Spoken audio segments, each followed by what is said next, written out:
ವಿದ್ಯಾರ್ಥಿನಿಯೊಬ್ಬಳು ನಿಗೂಢ ಕಾರಣಕ್ಕೆ ಆತ್ಮಹತ್ಯೆಗೆ ಶರಣಾದ ಘಟನೆ ನರಿಮೊಗರು ಎಂಬಲ್ಲಿ ನಡೆದಿದೆ.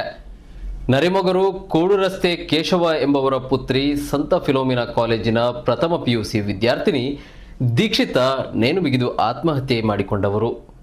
ದೀಕ್ಷಿತಾ ಅವರು ಕಾಲೇಜಿನಿಂದ ಮನೆಗೆ ಬಂದ ಬಳಿಕ ಮನೆಯ ಕೊಠಡಿಯಲ್ಲಿ ನೇಣು ಬಿಗಿದು ಆತ್ಮಹತ್ಯೆ ಮಾಡಿಕೊಂಡಿದ್ದಾರೆ. ಘಟನೆಗೆ ನಿಖರ ಕಾರಣ ತಿಳಿದು ಬಂದಿಲ್ಲ.